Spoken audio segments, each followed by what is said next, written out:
Alors, un outil qui est très utile dans l'analyse économique, c'est la notion de surplus. C'est avec elle qu'on peut appréhender, par exemple, les avantages d'une situation d'équilibre par rapport à une autre. Donc, pour le consommateur, ce qu'on se trouve à mesurer, c'est la jouissance ou le bien-être qui est associé à une allocation particulière. Alors, quand on parle du surplus, il est toujours mesuré à un endroit. Si on prend par exemple l'allocation P étoile, Q étoile, y est associé un certain niveau de bien-être, de satisfaction.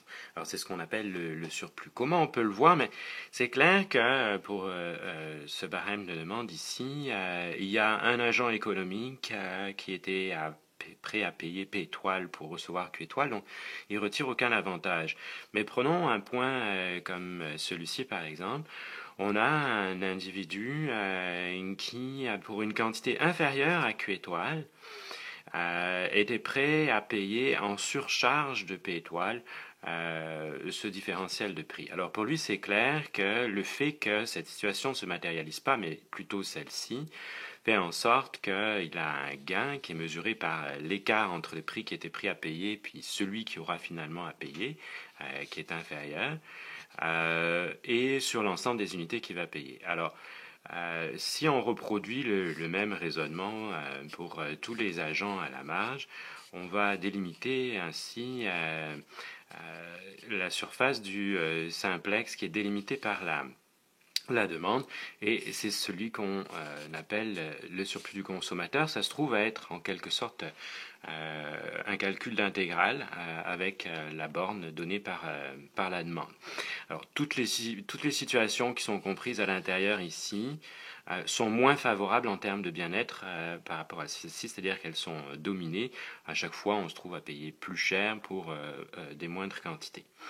Alors, que se passe-t-il si, par ailleurs, on observe une augmentation des prix? Bon, évidemment, pour le consommateur, c'est jamais une bonne nouvelle, et on sait entre autres que par la loi de la demande, il va diminuer ses quantités, mais ici, on est un petit peu restreint. Si on a cette métrique, on peut traduire le choc au niveau des prix, au niveau des quantités. Ce que fait la mesure de surplus, c'est qu'elle permet de cristalliser, d'amalgamer ces deux variations, donc de qualifier ce qui se passe en termes de bien-être lorsqu'on part de la situation 1 où le prix était bas et on se retrouve à devoir consommer des quantités moindres dans la deuxième situation. Alors, qu'en est-il du surplus avant le choc tarifaire? Alors, ce pourrait être par exemple une taxe ou peu importe.